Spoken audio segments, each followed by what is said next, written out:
I'll just finish my list just so people can have complete options as to how they can calm themselves down and self-soothe. In addition to massage, being embodied, calling a friend, so social connection, splashing cold water on your face, particularly your hairline. You've mentioned gargling, laughter, like you mentioned, is a big thing, laughing, but most significantly, music. Music. Listening to music. So speak to us about that, because I know you're going to share a very special treat for everyone listening and watching, your amazing flute. So music is super powerful. Many years ago, I got hooked up with the music groups that did soundscapes. So Goldman was in on that. Several different books have been written about this, but music therapy became a pretty big item. And what they found out was that you could help control states by music, right? And if the music makes people feel safe, then they're going to be into these ventral vagal states where healing can occur. So one of these practitioners went through a whole hospital group in Denver, Colorado, and did soundscapes for each different department.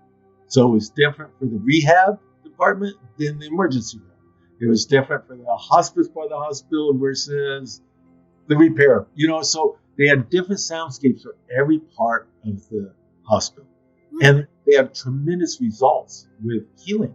So lots of people came out with these different soundscapes. So you can now look online.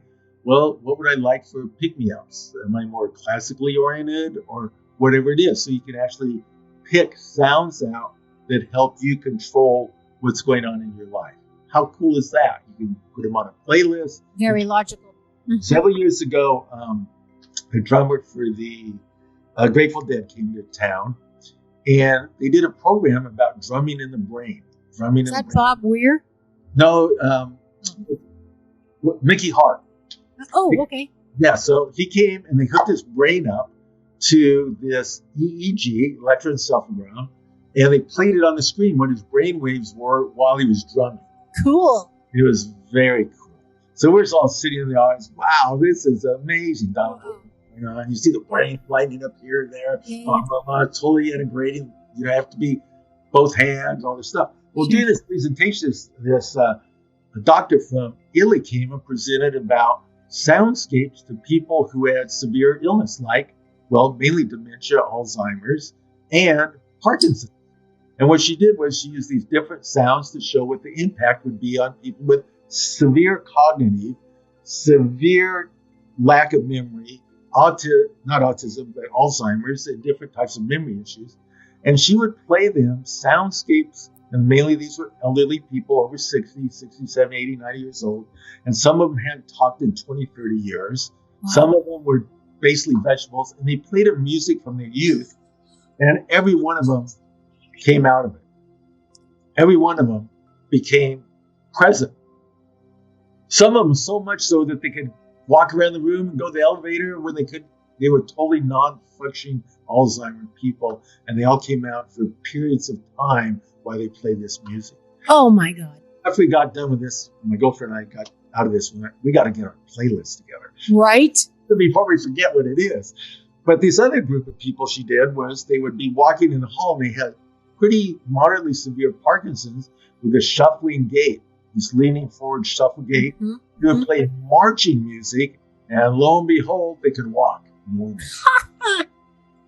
Well, I mean, we're intrinsically born. I mean, when we're gestating in the womb, we're listening to the rhythm of our mother's heart. So even people who say they have no rhythm, they can't dance, like, no, you do, because you wouldn't be alive without the rhythm of your heart and the rhythm of your cells and all the fluids that pump in your body. The pumping is a rhythmic movement, a cyclical movement. So we're wired for rhythm. So I can see, and I mean, think about it when you're tired working out and a really good song comes on where the beat's faster, you're naturally going to move faster, and if you're offbeat, it feels wrong because I think we innately know, like, we have a sense of rhythm. And it can get out of tune. It can need a little brush up, that's for sure. One of the big challenges with music is people have been damaged. Yes. Damaged not to sing, not to dance, not to voice in a rhythmic way. Mm-hmm. So, I mean, that happened to me. I think it was in 4th grade or something in a play. And we were supposed to be singing, and the lady goes, "Oliver, Jana. Be quiet. Yeah, be quiet. I go to my mom, wait a minute, I love this thing. We go Christmas. Oh. My mom goes, oh no, you're bad. Oh. Oh no. Yeah. No, Yeah. you can be wounded easily in these things. Yes. And these for sure. wounds last a long time, and they really shut down major parts of our creativity, our organization, how we share our voice. Our expression, our self-expression. Right. I love the one Pete Seeger said. Pete Seeger, the folk singer, he's passed on, but he was great. You know, he had these big hootenannies, big sings, and he was in all the big events for the, you know, the marches for freedom and things like that. He said, you know, these songs, every song you sing has lots of harmonies. And you know what a harmony is? It's that every note your neighbor's not singing. Yeah. Right? So for him, being out of pitch is just as good. You're in harmony. The diversity, which is important, which is an interesting point, because one thing I learned on the show with Ian Morris, which is somewhere up in the 70s of numbers of episodes on my show, if people want to check it out, was he was saying how what happens too is in our culture, we kind of get pigeonholed to certain rhythms like hip hop, jazz, or, you know, whatever. And there's all these different rhythm soundscapes that we should have access to on this huge scale of rhythm. And what happens is we get kind of, we tend to lose the ability to pick up new rhythms because we don't get exposed to them enough. So they go dormant almost. So the more diversity you expose yourself to, like on purpose, as part of your continual growth, expose yourself to different types of music, you know, Latin or jazz, or maybe flamenco guitar and Beethoven and different soundscapes, because what will happen is you're going to increase your vocabulary, your emotional vocabulary of vibrations that your body attunes to, and they all, like a different nutrient, like vitamin A in organic egg yolks is a nutrient in that, whereas you're going to get vitamin C from a red pepper. You know, these are all different nutrients. Well, sound is the same way. There's different nutrients we need to be exposed to. So there's an argument for getting diverse music in your ears to help your brain hit all the different scales of vibration that you need to be totally holistic and integrated.